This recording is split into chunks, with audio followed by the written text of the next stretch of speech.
So, and then in this seminar, if you didn't hear it before, I'm going to be talking for about an hour, and then after that we will have questions and answers for about 30 minutes. And in this, well, this is supposed to be non-gender, even though we all are on some level or not. And so when I say the word man or boy, I mean people playing boy-type roles, whether they have a penis or not. And when I say woman, girl, I mean people playing girl-type roles, whether they have girl parts or not. So, finding somebody who's compatible. That's the first section, and this actually applies really to your current relationship too, if you're in one, because compatibility is the big key. Some of you may know what the 40s, 50s, and 60s, last century, comedian actor named Sid Caesar, one of my favorite quotes ever. If you can't stand yourself, neither can anybody else. And that's critical in relationships. We have to like ourselves, and we have to approach a relationship from a perspective of attracting people, not pursuing them, but attracting them by being attractive and staying attractive and loving yourself. And so also the title of this seminar is Love Tips and Secrets. So I'm going to be pointing out the secrets, and of course a lot of you may know these, but the secrets, the things that are labeled as secrets are the things that we usually don't think of and that we don't necessarily allow ourselves to be aware of when we're in the thick of things in a relationship. And one of those secrets, I'm sure at least a few of you have heard this from me before, and that is women types are completely different than men types. We think differently, we act differently, and it literally is based on our primitive roots, our ancient ancestors. Ancient women were gatherers and caretakers, and they did that in groups, and they stayed back all together, and they were in constant social communication. If there was a problem, they all talked about it together. And ancient men were generally the hunters, and hunting you do alone and or with one person, and while you're doing that, you're completely quiet, and you don't come back or communicate about what you're doing until the job is done, until you come back with something. And that's how we still think and act. Women love to communicate and talk things through, and men like to go off alone and think about it, and when they're ready to talk about it, when they have an answer, they'll let you know, maybe. And then modern women here's the other ways in which we're different. Modern women were raised to believe that the other person completes her, and this is generalizations, but it's generally true. And then this, of course, is also true for women types generally, and that is when they have a tendency to believe that once they're married that they will live happily ever after, and little girls dream of their future weddings in detail, down to the colors of the bridesmaids' dresses. And girls are very emotional, very sensitive, and they're generally looking for a knight in shining armor type of romantic man. But modern men have no idea how to complete a woman, has no thought really of their upcoming wedding. They don't care that much. Men generally have a tendency to get married because that's how you keep a girl.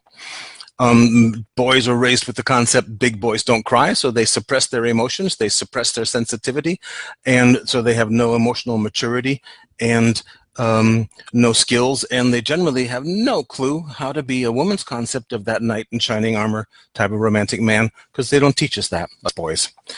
Here's another secret. When a boy, you may have heard this from me too before, when a boy goes on a first date, he hopes he'll get lucky, that he'll have sex. The girl already knows if he's going to get lucky. Women types are almost always in charge of the nature of a relationship. Yeah, boys are supposed to be the assertive ones, but most boys won't touch you there or say, I really like you, unless you have given him real clear signals that you want him to do so. Boys are constantly searching for those signs and usually won't act without them.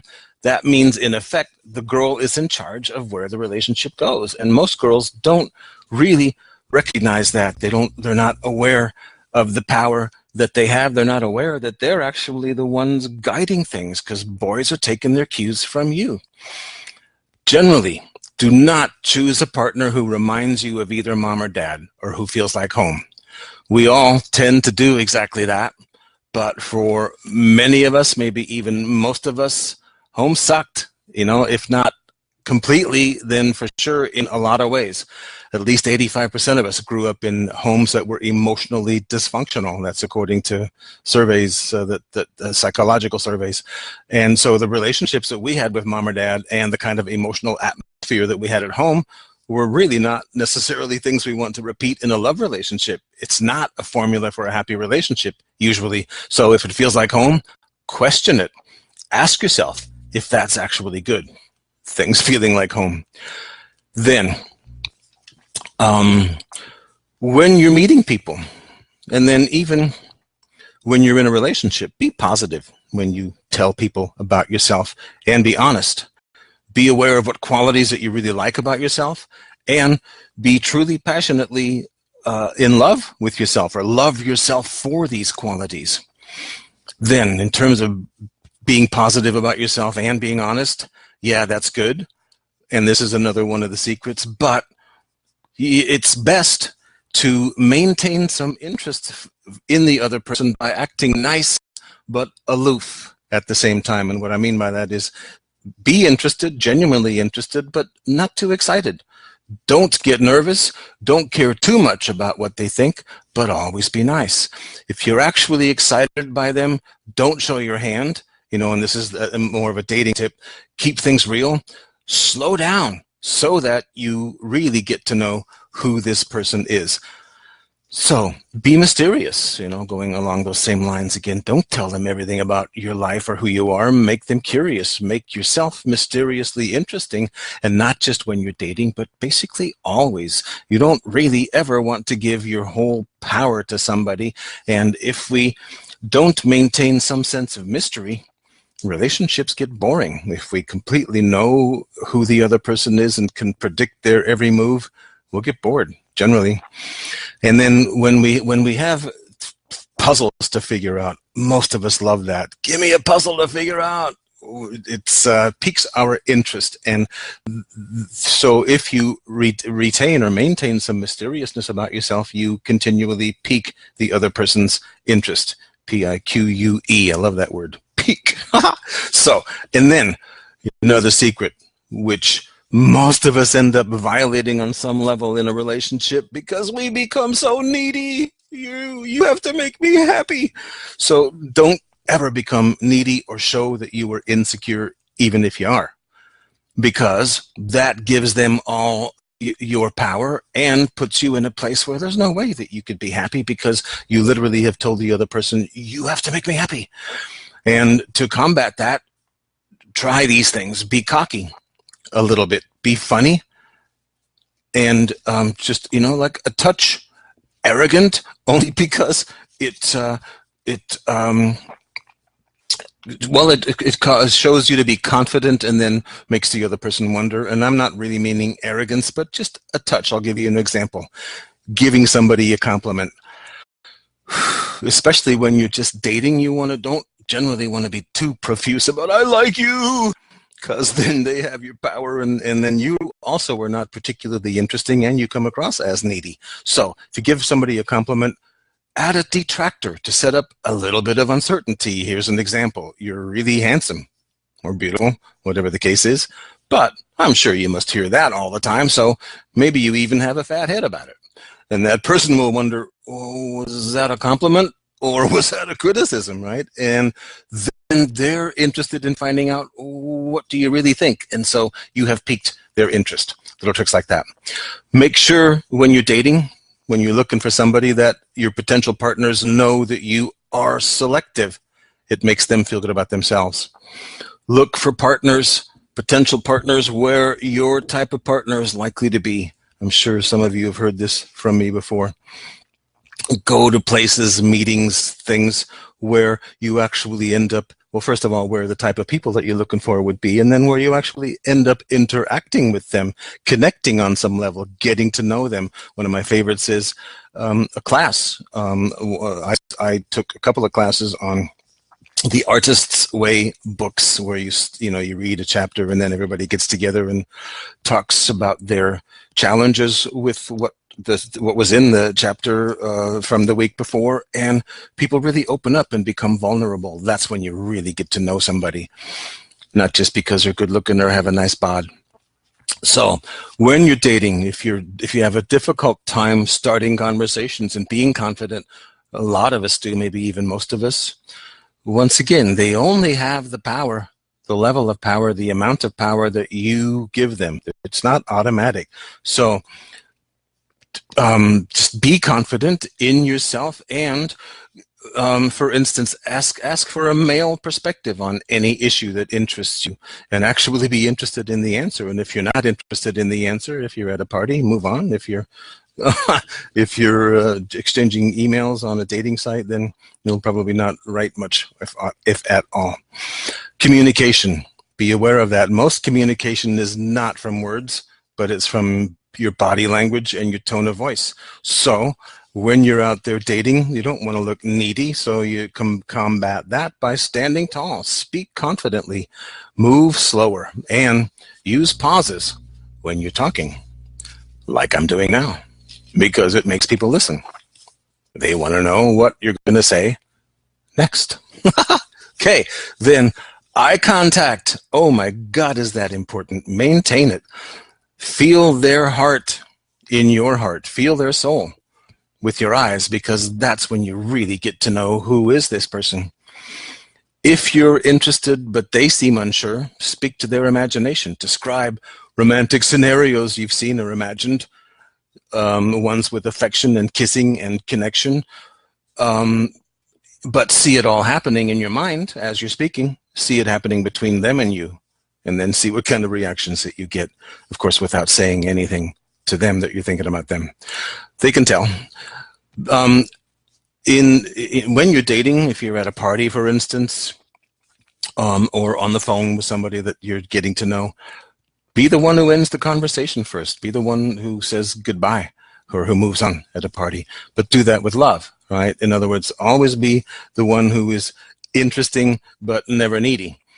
Never, ever, ever let a really attractive person or just someone who's plainly arrogant ever mistreat you, no matter what the circumstances are. Especially really attractive people, both male and female types, frequently they get used to having their way with others because of their good looks, and generally they will test you to see how far they can go with you. Stand up for yourself. You'll feel better. You'll have a better time. Most women types are more attracted to a partner by how he makes them feel, not so much by how much money or fame he might have or how sexy that he is, even though those are also important. So in order to figure out how he makes you feel, they make you feel, connect. Make that eye contact, engage, speak from the heart, like I was just talking about. Most men types are attracted first to a partner's sexuality, as if he didn't know that. Then secondly, to their character, which will likely carry equal value to the sexuality. But if you don't open up to your sexuality with him, you'll be limited to being only a friend of his. Another secret, women or people playing more female roles generally like masculine, assertive types, but they also want sensitive and understanding. So if somebody sees themselves as a male type, don't be afraid to be masculine. It's attractive. But if you're a woman, be open to that. Allow him his masculinity. Realize that it's something generally that women are attracted to. And then be sexual at some point relatively soon if you're dating. And what I mean by that is not necessarily penetration, but just being sexual on some level. Lots of women feel that they should hold out for who knows how long, when I don't know when that fine line is, but holding out too long frequently causes a man to lose interest, prevents them from being able to know you, and if they could stay interested in you from a sexual perspective, because that's how men are looking at it. They generally want to know if they're sexually compatible even before they are compatible in their personalities. And since that's their approach, if you're not sexual, you're going to lose out. And then, whew, I know you probably all know this, but geez, I've heard this from literally every woman I've ever worked with, and that is women love sex as much as men do, even though our society somehow teaches you that you're not supposed to, and you're definitely not supposed to admit it. You guys are nuts. Oh my God.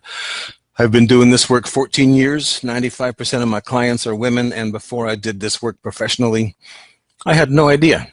I used to be embarrassed even about my own sexuality, and I'd always hear about, well, men are such sexual pigs. Oh my God, you wouldn't believe the stuff I have heard that women do sexually. You guys are nuts, and you also think about sex most of the time just like men do, or a heck of a lot. So don't be afraid of your sexuality. Allow it. Open up to it. And then, of course, stay in control. If it's uncomfortable for you, then it's either not the right guy or it is too early. And then what Steve Harvey, comedian, talk show host, wrote that book, Act Like a Lady, Think Like a Man. And that's what I mean here. Unless you're thinking sexually too, you're not going to keep most male types interested. Don't get involved with someone who believes that you complete them. Usually they will end up making you responsible in some way for their happiness. The only person that can complete you is you. If you don't feel complete, do what it takes to feel complete, but first, before you burden someone else with that task. No one will ever be able to always be there for you, to always complete you, because everyone has their own needs that will take priority over yours eventually, if not even often. Boy types should really not shower you with presents and expensive dates, because that does not allow them to really show you who they are, to really connect with you. In other words, you got to make the soul contact and really get to understand them on the soul level, and not the level of how much money they spend on you. You'll lose out. And even though, yeah, it's nice to have somebody spend money on you, but eventually that's going to become pretty meaningless. So if you're interested in a person, always move forward. Don't be hesitant. Always check it out, because the only way for you to find out if a path is right for you is to take it. So in order to find out who they are, you have to keep moving forward, and you really do want to find out who they are before you make any sense of commitment. Otherwise, you end up being in a relationship that's no fun, or that's very unhappy. And if you are interested and they are being friendly to you, get some contact information, an email, a phone number. If you're a girl and you don't necessarily want to ask them, then figure out a way to give your information to him or her. When you're on a date, if they are really attentive and you're the more assertive type, give them a kiss, at least on the cheek. Look at their lips. If they're looking at your lips a lot, look at their eyes to see if they're looking at your lips a lot, which means generally that they want to kiss. And then when you and this applies for girl types with boy types. In other words, gosh, you really have to communicate. If you are wanting to be kissed, do that. Look at their lips a lot, or just reach in and give them a kiss on the cheek. But whatever you do, whether it's a kiss or a lingering touch, don't go in and stay there and mash them to death. Go in for a few moments and then pull back. Take your hand away and make eye contact. Connect, and then it also sets up mystery. The other person will think, why did you stop touching me? Right? Or that kind of a touch communicates the fact that, yes, touching is good, and if you wanted to touch me, you can touch me too. So if your desire is female types, do things that women generally like. Keep your house neat and tidy. Learn to cook some, learn spiritual stuff, express appreciation of female things, be into equality for women, maybe even be into Harry Potter, or at least tolerant about it, the magic of childhood, the magic itself, the magic of life. If you desire male types, Find interest in things that male types like, such as sports and such as doing fun things instead of talking about the meaning of it all. And be sexual, like I was talking about. And once again, don't violate your comfort level, but definitely include sex as something that's a part of your world. Be safe and have fun. Then, a couple of things that some people find pretty touchy, but oh my God, I see them as so very important in my own experience, and especially what I hear from people who date a lot, which some of us might call promiscuous, but that's a judgment, and we're not making a judgment, dating a lot, and that is dress attractively, be attractive, and be aware, very aware of your personal hygiene. Be clean, shower or bathe shortly before a date, no more than a few hours, and or before you think you might want to have sex, because generally, no matter what you think, you're used to it, but generally other people's funky body odor is usually not appealing to another person. Sometimes, but usually not. And it's the kind of thing that people find really embarrassing to talk about with each other, so it's basically a whole lot better for you to just circumvent that whole conversation, because people hurt. You're not clean, right? Be clean. Okay, so Section 2, be passionately in love with yourself. I'm sure some of you have heard me talk about this. Once again, said Caesar, if you can't stand yourself, neither can anybody else. And you really do have to love yourself. Eventually, you want someone to think you're amazing and to love everything about you. That's what all of us want in a partner. And if we don't think we're amazing, if you don't love yourself just the way that you are, then when someone tells you that you're amazing and tells you all the things that they love about you, you won't be able to accept their amazement or their compliments or their love, because you'll suspect that maybe they're just trying to manipulate you, or you'll think that they're stupid for thinking that you're amazing, because you're not. So you really have to, on some level, think that you're amazing. And, you're not going to be amazing for everybody. You're going to be amazing for someone who's compatible with you. So, and you'll never really be able to allow yourself to be loved the way that you want to be loved unless you see yourself as amazing. At least love your own qualities. So, grab a pillow. Grab the pillow, put it in front of your chest, put your arms around it, and just hold it for a few moments. And first, we're going to do a real quick grounding exercise, and then we're going to imagine that the pillow that you're holding is 5-year-old you. And of course, I'm going to have to do this generically. I can't say your name, so I'll have to call you you. 5-year-old you. Okay, so grounding. Everybody should either be sitting or lying down. That's best. And just imagine a grounding cord coming from your first chakra, your root chakra, between your legs, and make it as wide as possible and as thick as possible. I like to think of it as 500 miles wide in each direction. I like to think of the root of a massive oak tree, and now shoot it down to the center of the earth and hear it lock into the core of the earth. And now realize that you feel the power of the earth with you, beneath you, supporting you. Just feel that for a few moments. The power of the earth.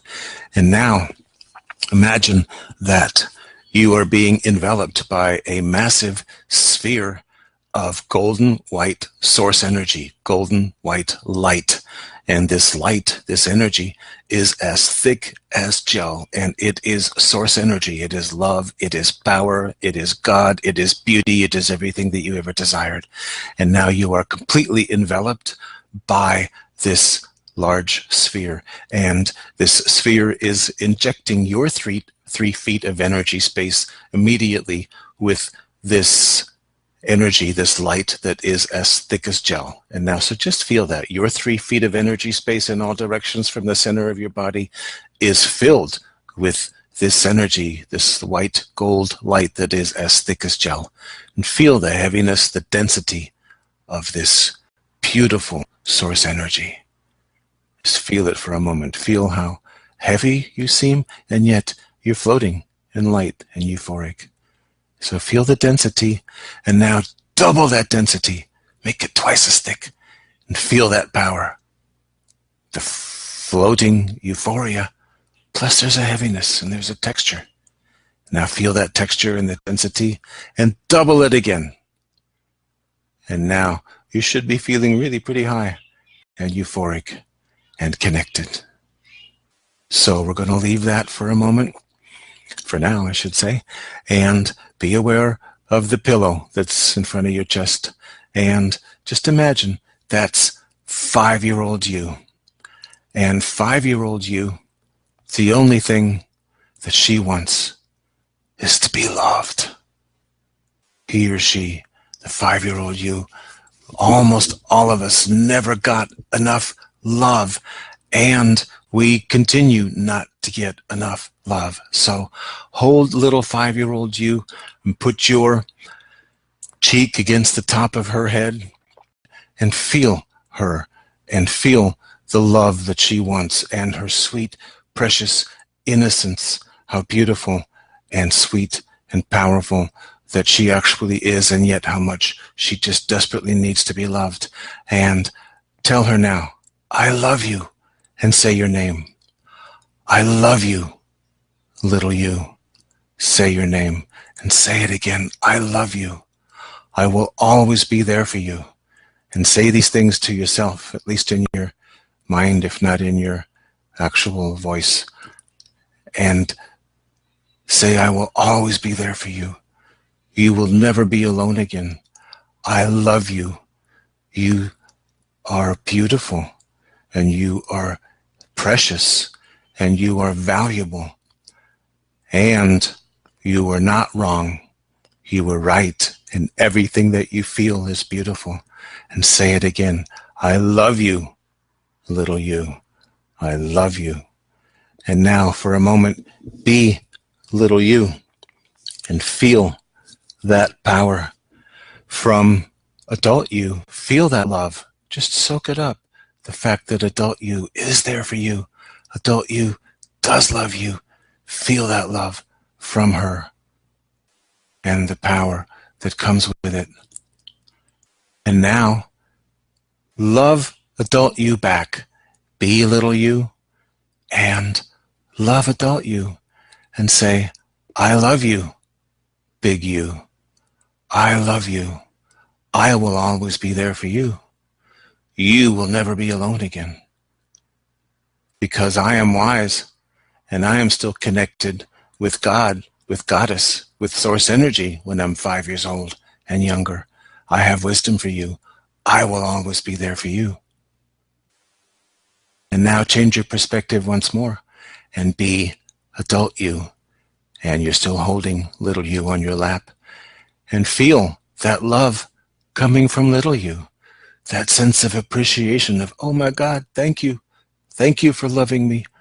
Thank you for being there for me. Thank you for contacting me. And feel that wisdom that all 5-year-olds have, because they're still connected with God, with source information, source power.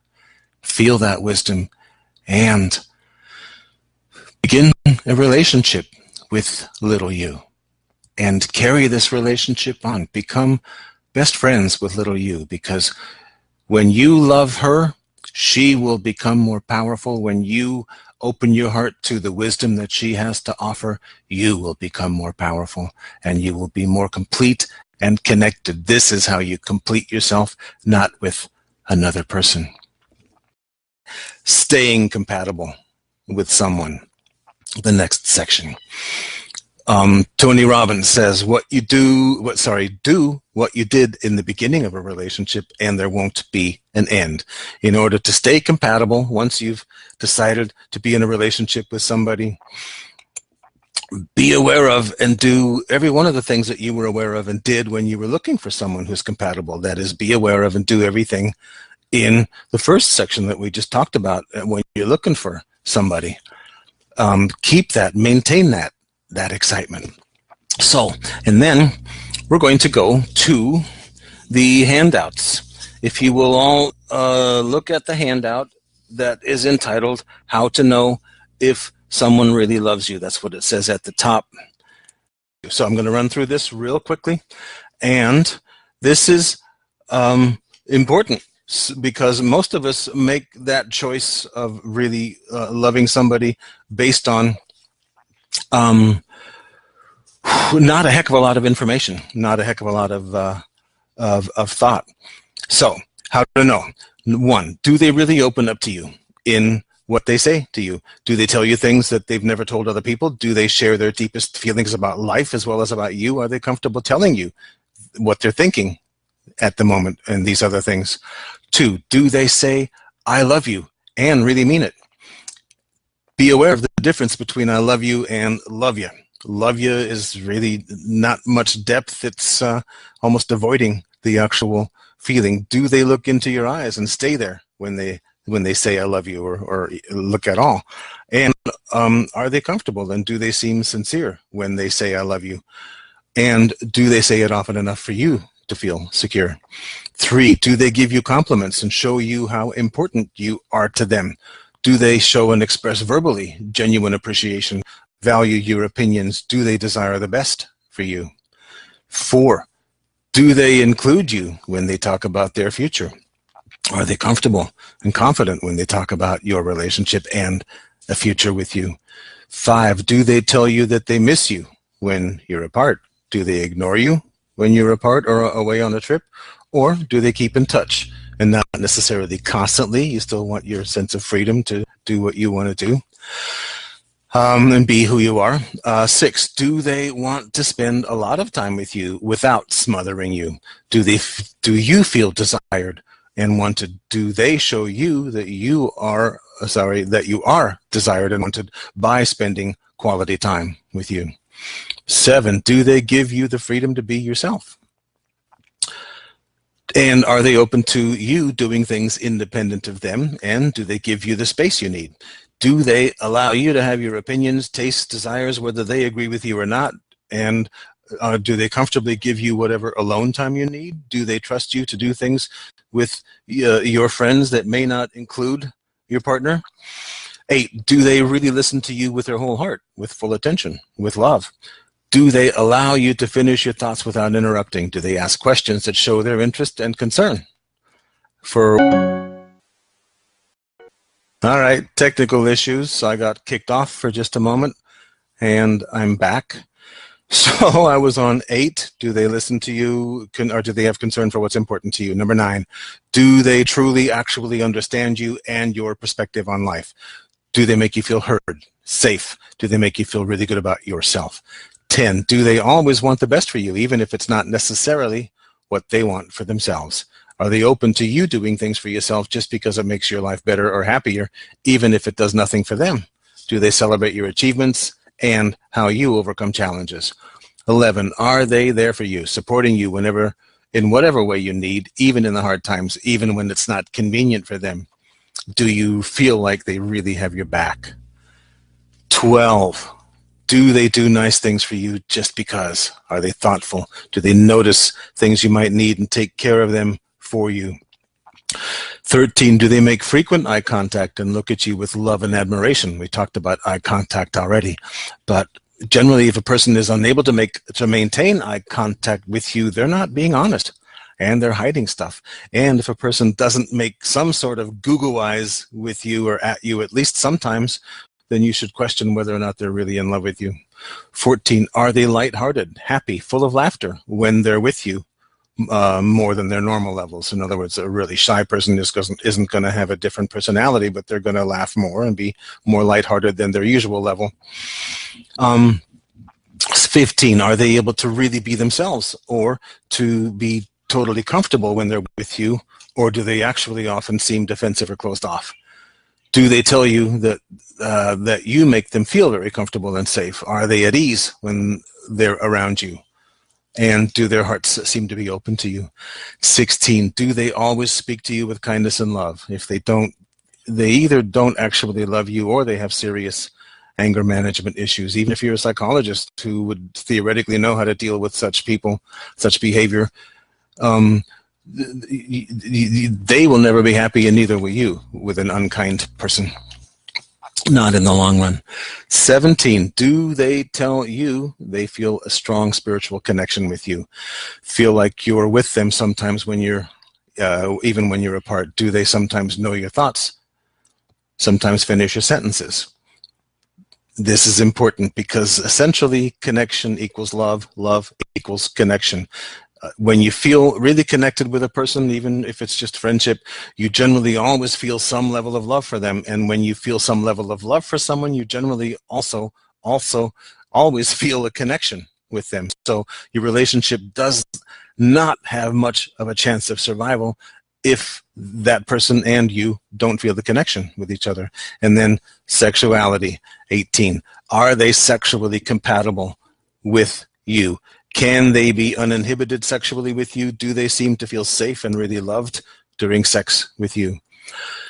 Sexual intimacy is when most of us are able to best express the true depth and real passion of our love for another person, whether we're a boy type or a girl type.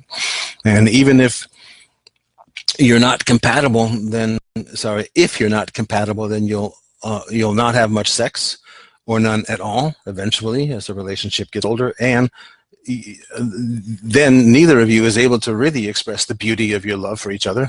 And also, most people need sexual intimacy, so if you and your partner are not compatible and or do not have sex often, likely both of you will end up having an affair and your relationship will end in pain.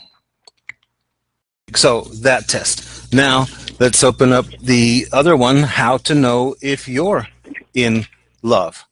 And so the first part literally talks about the fact that, it says that we should take that first test that we just took, the one how to know if someone really loves you, but take it from your perspective. For example, the first question, do you really open up to them? The second question, do you say, I love you, and really mean it? The first two questions from that other test. Then, once you've done that, then answer these questions for yourself about whether or not you're in love. Number one, do you really like this person? Do you like who they are? Do you respect them? And I'm talking about like them, not love them. In other words, do they have a personality, a lifestyle that you find really desirable and admirable? And do they seem to like you the same way? 2, do you feel really good about yourself and feel like you've grown by being close to this person? Do you like the person that you are when you're around them? Do they make you feel like you're a better person, bigger and more powerful than you felt before? And do they bring out the best in you? 3, do you feel like you just can't get enough of this person? Do you want to spend as much time as possible with them? And I'm going to hurry through this just a little bit because I'm starting to run behind. So, do you really miss them passionately when you're not together? Does your heart ache?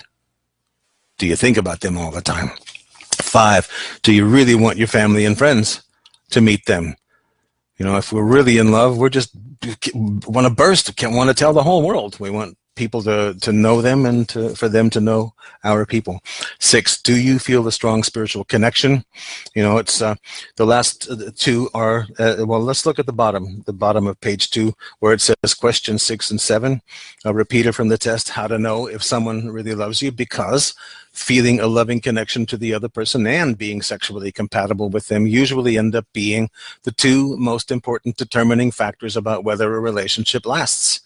Yeah, good communication is vital, but that's a skill that people can learn much more easily than learning to be compatible sexually or learning to feel the connection. So I'm not going to go over those questions. You can read them for yourself because they're essentially a repeat of what's in that other test, but really important, those last two things, because that's what determines if you're going to be able to stay in the relationship. Okay. What if you decide you need to end the relationship based on these tests and or whatever reason? Go with love. Always go with love. If you are so very incompatible that this person would treat you so poorly that you need to leave, or if this person does something like have an affair and devastates you, then realize that this is certainly not the type of person that you want to have a relationship with. Yes, let them go with love. Why fight to keep someone around who makes you miserable? If you go with anger, you suffer probably more than your own anger, more from your own anger than they will. Because you're miserable when you're angry, and it does not allow you to open your heart to someone new, because most of us will have a strong aversion to relationships for quite a while if we go with anger, especially anger that escalates into serious, ugly behavior and doing harm to each other. Go with love. You'll be able to open your heart to more love, new relationship, much quicker, much sooner. All right, so next section, keeping it exciting and fun, making a relationship last. Real important.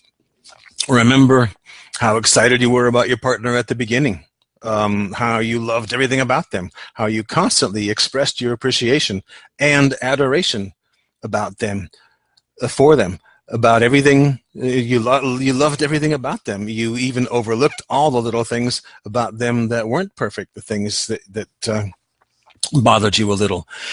Do that again, and do it always, and don't stop. That's how to keep a relationship exciting and fun, and how to stay in love. And then, I want to repeat this from before. Girl types are the ones who are in charge of the nature of a relationship. Remember, boy types are constantly searching for those signs and cues from you, and they usually will not act without being sure that you want them to do this or that. And that means, in effect, you're in charge. You're the one calling the shots, even though they're the one that's supposed to be assertive. And so if the relationship isn't where you want it to be the one that makes that change. Be the one that sends the cues, and educate yourself how to do that. And I'll touch on that in just a couple of moments here. If you're a woman type, it's much more likely that you're the more mature one, emotionally and spiritually and socially, in the relationship. If your relationship is losing its magic, or you're not getting along as well as you want to, don't wait for the male type to make things better. They usually have no clue. They don't know how. They're not emotionally mature enough, because they don't raise us boys that way. You have to be the one to educate yourself and find out how to make it better. And like I said, I'm going to touch on that in just a couple of moments.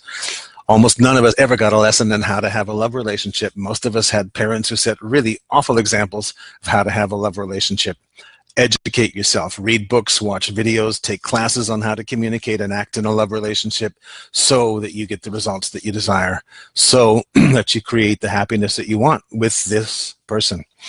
And like I said, gosh, even if you're a male type and listening to this, then you're probably the more sensitive one. You be the one that takes both of you by the hand and makes it better. Remember, whenever any situation becomes emotional, which a relationship is 24/7, our first reaction is to revert to the automatic defensiveness of our hurt little 5-year-old, which, as far as I can tell, all of us have a hurt little 5-year-old. And we tend to stay with that reaction. So when this happens, take 5-year-old you by the hand in your imagination and tell her or him that you love them, and show them lovingly one of the constructive ways that you've learned to react as an adult. In other words, don't react as the 5-year-old. React as an adult. Don't do your automatic. Think about it first and then speak. Another Tony Robbins quote that I love: if you do what you've always done, you'll get what you've always gotten. And that relates to an NLP principle, neuro-linguistic programming. If what you're doing isn't working, do something else. Don't stick with it. Don't beat it into the ground. Do something else. And assume the best in a relationship. More often than not, the other person actually did not intend to hurt you. They're just dealing with their own stuff. And even if you're wrong in assuming the best, it literally puts the other person in a place where they're not being accused. And more often than not, they'll apologize for their mistake. Assume the best. If you say things like, I hate it when you do that, it accuses them and makes them defensive, and usually you just start a fight. Instead, say it from a perspective of how it affects you, such as, I feel really insecure when that happens to me. Not when you do such and such, but when that happens to me.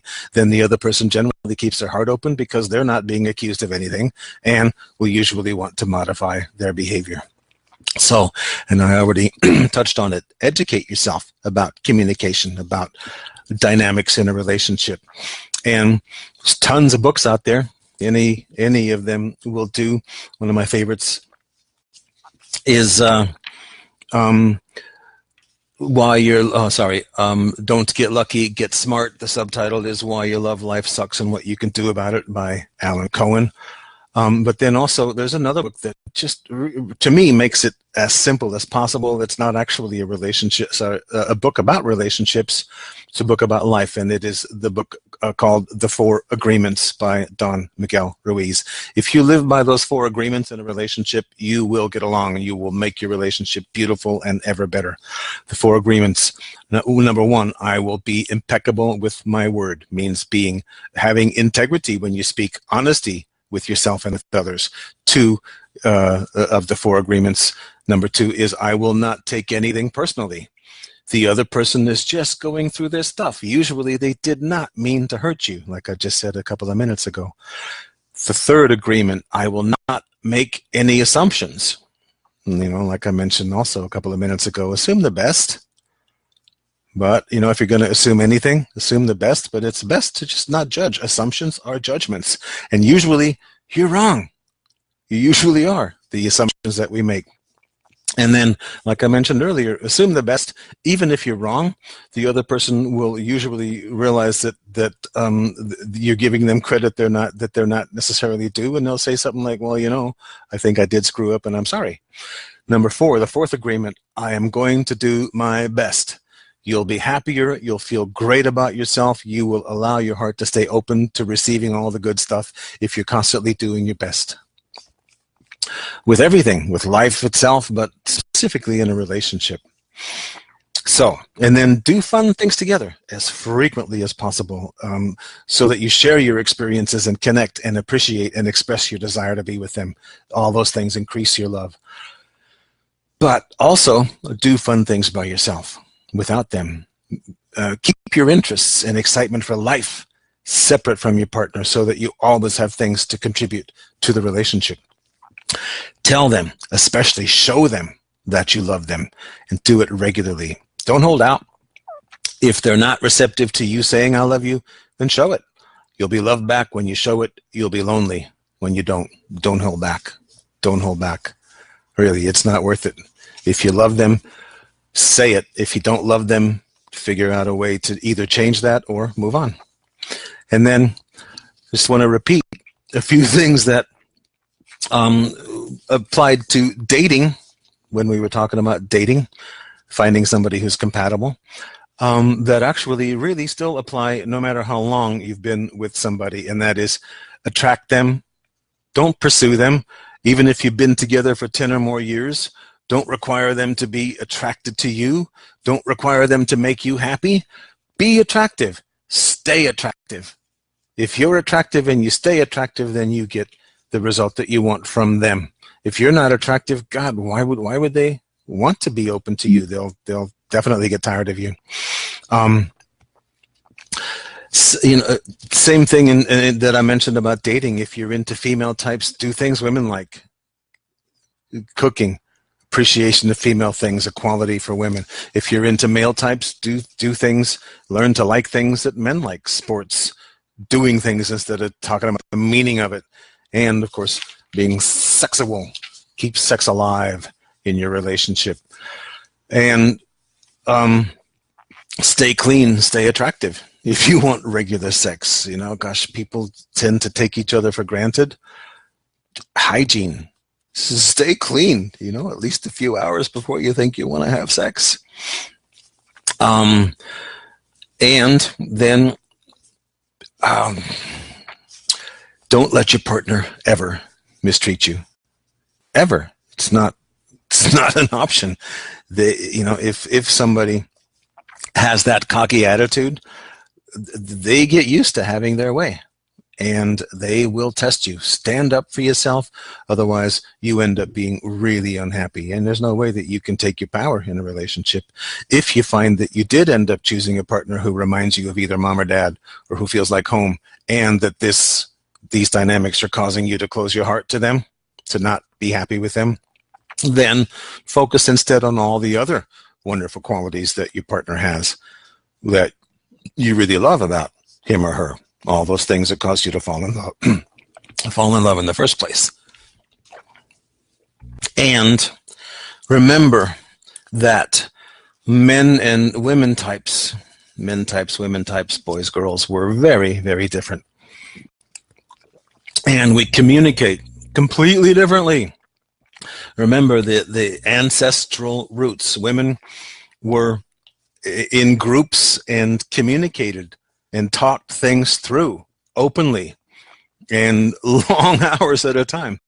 And men ancestrally were the hunters and did not return or communicate until they had a result, until they had something to show. And that's generally how men types and women types still are. Men have a tendency to not want to talk about it until they know what they're going to say. And women types frequently, oh my God, way too often, have no idea what it is that they actually feel or think. They're still formulating that as they're talking about stuff, and that's not very effective. So just be aware of that. Be aware that if your tendency is to just blab, blab, blab and sort things through as you're blabbing, recognize that a man's not going to understand that, and you're not getting the result that you want. So then, keep the sex alive. Oh my God, it is so very important, especially if you're a female type. Well, really, no matter who you are, male or female, in your perspective on the relationship, it's so important to keep sex alive, to keep that expression alive. Holding out causes, or not showing interest causes the other person to not feel loved, whether you're male or female. And remember that women really do love sex as much as men. So don't be afraid to be open to your own sexuality and to express it and to make it a really important and active part of your relationship. And then this is so very important, no matter where you are, at what stage you are in your relationship, how many years you've been together, and that is eye contact. Make eye contact. Look in their eyes frequently and maintain that contact. And when you are looking in their eyes, feel their heart in your heart. Feel their soul with your eyes. Look for the love that's there with your eyes and with your heart, and express it often and in many ways. I love you. Express it, express it, express it. So that's my story, and I'm sticking to it. And you can maybe already have imagined, well, you saw it in that third handout that I sent you, and that is I'm starting a new coaching program, relationship coaching. I'm calling it The Art of Love, and I'll just run through it quickly. It's all itemized in your in that handout, but you get 2 sessions a month. And I ask for a minimum requirement, a commitment, I should say, of 3 months, because it takes 3 months really to change your habits. And so it would be 2 sessions a month for 3 months, a total of 6 sessions. You pay by the month, and the sessions are 30 minutes, 45 minutes, or 60 minutes. And you get 2 sessions each month. You get generous email support in between the sessions. You get my 30-minute self-love meditation with 4 subliminal tracks and high-tech music, brainwave entrainment. You get recordings of your sessions and lots of useful handouts. And the sessions will include psychic readings and NLP techniques, neuro-linguistic programming, and expert love and relationship advice. Like I said, generous email support and new life-changing perspectives. And we can do it by phone or Skype or in person. And then also, at the bottom of that handout, there's a code there that when you make your purchase, you get 50% off your first month package rate. And this will be more than likely the best thing you ever did for your love life if you decide to do this with me. So I'm going to see if I can unmute people. And yeah, it's working. And then we'll do Q and A, both of those things. I'm still working on unmuting. Okay, I have everybody unmuted, I believe. So does anybody have any questions, comments, answers? I do. Okay. This is Betty Me, Ann. Betty Ann. Hi. Yeah, Walter, I'd love to hear you talk about finding that balance between keeping the mystery and saying I love you, because sometimes I've noticed some people, if you're always telling them or showing them how much you love them, they can get bored. Yeah, they'll take you for granted. Right. Yeah. So how do you kind of, I guess maybe it's kind of an art. Is it just an art of knowing when to reach and when to withdraw? Or yeah, here's how I would gauge it for myself, or how I do gauge it for myself, and that is, if when you're saying it, you're starting to feel like, oh wow, I'm feeling needy, right? If when you're expressing yourself, you're starting to feel like the other person isn't necessarily responsive to you anymore, isn't responding to you the way that you really want to have it be responded, then it's time to shut up, right? And then when you just need to burst forth with it, to explode with it, then yeah, say I love you or show it, right? And then, like I mentioned during the seminar, some men in particular don't necessarily like to say it or like to hear it, right? So if you're with a person like that, don't necessarily say it in words, say it in other ways. Show it, right? And usually for a man, the most effective way to show it is something sexual, right? Even if it's just a touch, or or a kiss with tongue, show them something, right? And then especially if you're wanting that person to maintain sexual interest in you, you start. Don't just wait for them to suddenly find you hot. Be hot. Okay. Did that answer your question, Your Honor? Yeah. Cool. And yeah, it's a fine line, right? How to know. But mostly just go with what it feels like, like if you're feeling like, oh, this is uncomfortable, I'm saying it too much, he or she doesn't seem to be real comfortable with my expressions, then hold back, right? But don't stop. Just wait a while. And I'm not talking 3 minutes, I'm talking 4 hours a day, right? You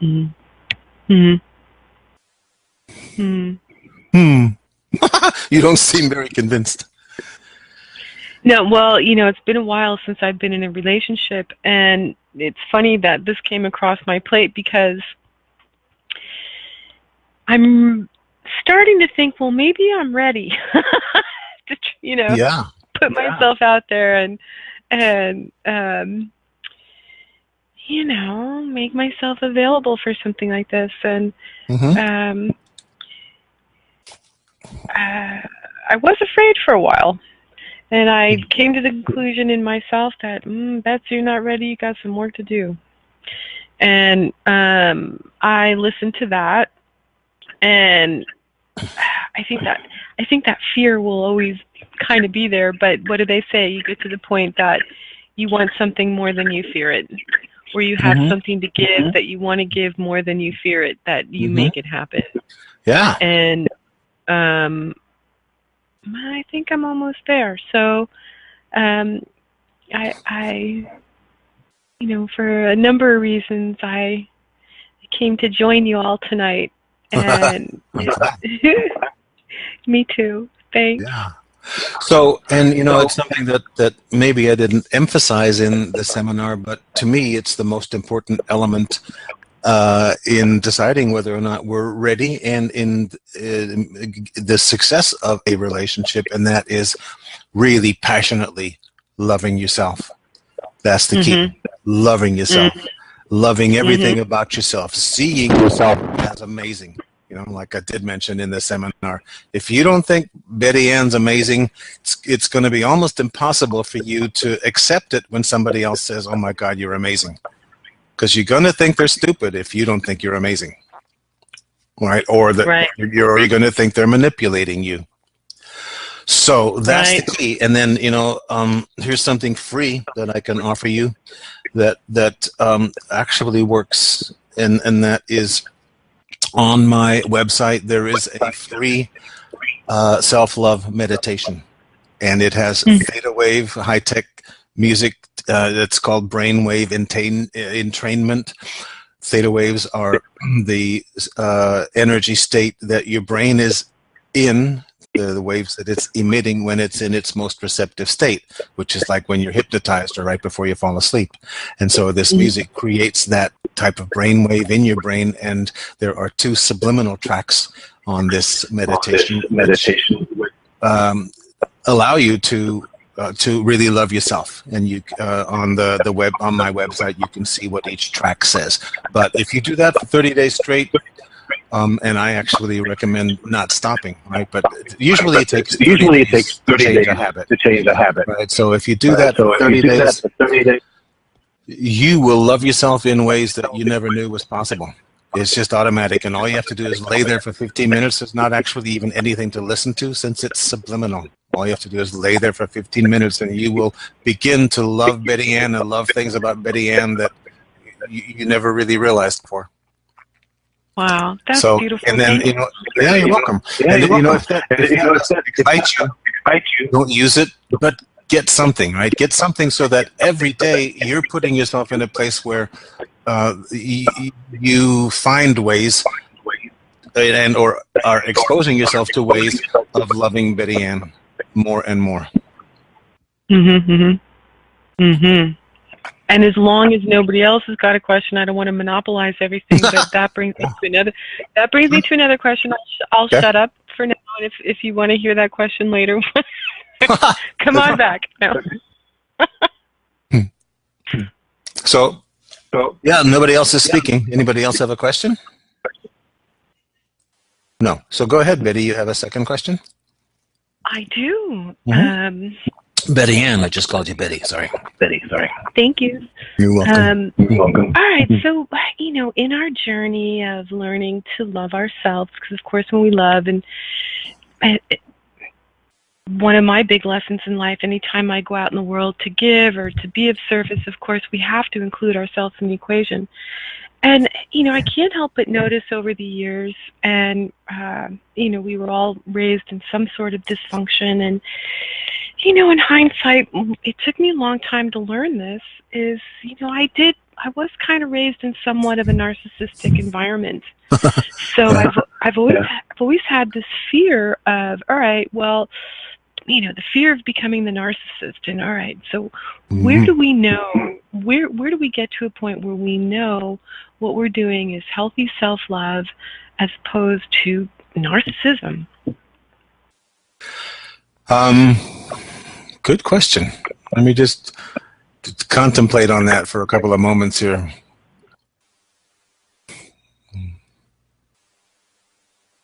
Once again, I would go with, how does it feel, right? And at the beginning, if you've never really had a strong self-image at the beginning, it's probably going to make you feel like, well, geez, I'm being a narcissist, right?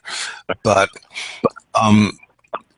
I would go from how you feel when people react to you, right? In other words, when you're saying things about yourself, if people look at you as if you are conceited and egotistical, then you've probably crossed that line, right? And like I said, what I would gauge that by or measure that with is, how does it feel? All of us, we just really have to be ourselves. And so in that being of yourself, if you realize that you're making other people uncomfortable, you know it, you feel it. Right? So to me, that's the fine line. But I would actually suggest, and this is something that I'm literally doing in my own world, because most of us, especially people who are open to spiritual exploration, like all of us are, most of us had pretty traumatic childhoods, and we've got a lot of stuff to overcome. And in that overcoming, most of us really do need to gain self-esteem, positive self-image that we never had. And in that process, I suggest, and like I said, I'm doing it myself now, that we do cross that line a little bit. You know, take that risk to sound just a touch egotistical. And if you have to, make a joke out of it, right? But I'm suggesting that you do cross that line just so that you get yourself into a place where you're used to seeing yourself that way, or you become comfortable with being bold about who you are. Because if you're not bold about who you are, how can you really attract somebody that is compatible, that knows who you are, that is that finds you amazing, right? In other words, unless you're putting yourself out there in a bold, honest way, how can anybody ever know who you really are to find out if you're compatible with them? Right, and then you have to find a way to keep consistent at it. Yeah. Some of us, our confidence and self-love can wax and wane, much like the full moon. Yeah. Yeah, that's true, right? But then here's something that I understand, and but here's something that all of my clients hear all the time, and it's literally how I live my life, and it may help you in this particular situation, and that is have fun with it. Have fun with it, whatever it is. Even if you just crossed that line and made somebody uncomfortable, have fun with it. Laugh it off. Oh my God. Make it funny. Make it funny. Absolutely. Have fun with it. Don't go to a place of, oh my God, I'm such an idiot. No, never. You're not an idiot. You know, the only way to find out if a path, or a choice, or a phrase that you're going to say, a sentence, is the right thing to do or to say is to do or say it, and then you find out. And then that's what I mean by being bold. Take risks. Unless we take risks, we gain nothing. And then here's another thing: if we're not taking risks, then more than likely we're doing only stuff that we know. Stuff that we're comfortable with, and what does that mean? It means we're repeating the past over and over and over, and that's no way to get happy if you're repeating the past. So if it feels like home, run. Well, generally, yeah, you know, or at least question it, right? In other words, okay, why does it feel like home? Does it feel like home because he or she reminds me of dad or mom? Right? And then what does that mean to me? How do I feel about dad or mom when I get this reminding of them? Right? Analyze it. Not just, oh my God, this feels so comfortable and familiar. Yeah, comfortable. Yeah, comfortable. You know, whenever we have a habit of doing things over and over and over, they simply become comfortable because they're familiar, but they're not necessarily things that make us happy.